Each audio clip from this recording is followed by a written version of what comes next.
question that we got was, I'm building my first model. I'm trying to figure out how to connect the income statement, the cash flows, and the balance sheet.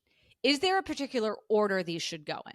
And now, Kristen, I know you can build these models in your sleep. If you could, I'd love it if you could kind of talk through what your process is and why and how these three different pieces of the model relate to one another and how that helps people then form a conclusion about the company. Yeah. The first thing, actually, I want to take a step back, because when we are talking about building a model, there's the three-statement model, which is what we were asked about. Now, in some cases, you actually don't need a three-statement model. Now, funny enough, if you're building like a discounted cash flow analysis and you're doing a DCF, you probably don't need to build a fully linked three-statement model. Can you? Sure. And then you have some output page where you're going to link in a whole bunch of the things that you projected. Why don't you need to do it? It's because the cash flows are the only thing that matter? Yeah. So what you're ultimately building with the three statements is you have a like projections for what does the balance sheet look like over time. And you don't necessarily need all that, especially with the DCF, you're doing the unlevered cash flows. You don't need the debt piece. So can you build that out? Yes. And then you can pull the outputs. You can pull like your EBITDA. You can pull your depreciation. You can pull your CapEx. You can pull your change in working capital. You can link all that into some output tab that you then use to calculate the unlevered cash flows, and you do the present value, blah, blah, blah. But you don't necessarily need that. So you can build the DCF as a standalone without doing the linked three statements. And actually, kind of same with even a leverage buyout. Now, with the leverage buyout, you will need to have the debt. You need to have the debt projections. Yeah. But you can get away. And when I was working in sponsors, this didn't happen a lot, but there would be like certain situations where we're like, we don't need the full balance sheet, just do the cash flows. Now, with that said, if you are going into an interview at a private equity firm, you probably are going to need to build those linked three statements. I also will add, I actually used to get this feedback when I would go teach at universities and business schools. Like, we would do a 2-day financial modeling workshop, and I would have people come up to me and be like, I learned more in the last 2 days building this three-statement model than I learned in the entire semester that I took accounting, because actually building it and seeing how everything links together can make a bunch of connections, can make a lot of light bulbs go off. So I am very much a fan of building these three-statement models, but I just want to make the point that there might be situations where you don't need that full three-statement model. Okay, so now we're sitting down, we want to build this model. So three statements, what the heck are they? Income statement, cash flow statement, balance sheet. Now, I purposely used the cash flow statement in the middle. And actually, that was the genesis of this question. Is like, I was showing something on our TikTok video, and I had the cash flow statement in the middle. And they were like, why is the cash flow statement in the middle? So the reason is that as a user of these financial statements, as the banker who's using them, you're not actually creating the financial statements, you are using them. You think about the flow, and it goes, your income statement takes your sales, reconciles net income. That bottom of the income statement is your net income. It becomes the top of the cash flow statement. And then the cash flow statement takes that net income and converts it into your change in cash and your cash balance. So then that can become the top of the balance sheet.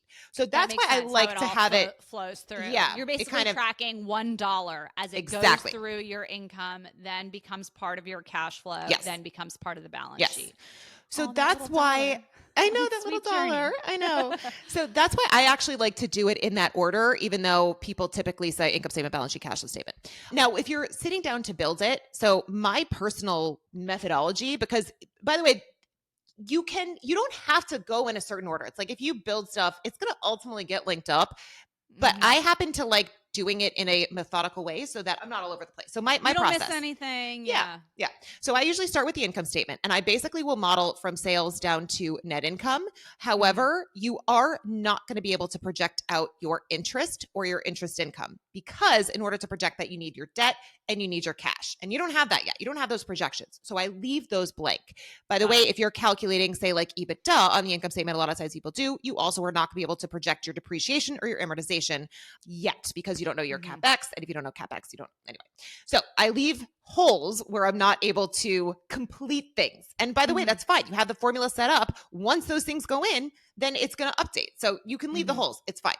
So then I go to the cash flow statement. And so the top of the cash flow statement writes that net income. The thing is, though, is that your cash flow statement and the balance sheet work together. You can't project something on the cash flow statement and not have it affect the balance sheet. You can't project something on the balance sheet and not have it affect the cash flow statement, right? If they don't work together, your model's not going to balance, and it's going to be a shit show. You're going to spend like hours and hours and hours trying to figure out what's going on. So this is where, as you're building the cash flow statement and the balance sheet, you want to have a methodical process. And I actually usually like to have separate schedules. I call them supporting schedules to project out some of the different line items. And this sounds a little weird because I was like, oh, the cash flow statement in the middle. I actually like to use the balance sheet as a guide.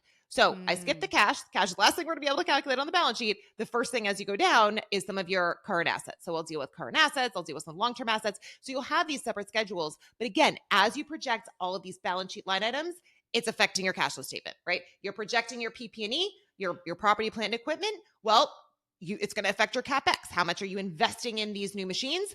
That is going to increase your balance PP&E. So anyway, it can get a little bit complicated. I feel like this is where having a modeling class can be helpful because someone can actually walk you through all the different things. There's a lot of accounting. There's a lot of corporate finance concepts that are helpful to go through.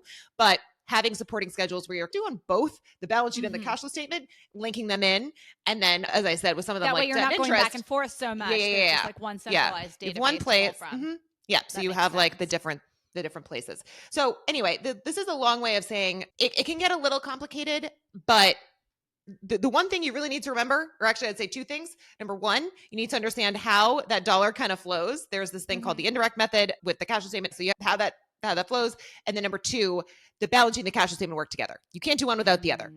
And so that's why, again, the order of how you do what doesn't necessarily matter, but they ultimately have to go to both those two places. So I know this is not going to like teach you how to build a model just auditorily. Like you need diagrams, you need to build in Excel, but hopefully at least it helps set the stage. No, I love it. I love it. As someone who doesn't model all day and didn't model all day, I think that that's actually really helpful just thinking through.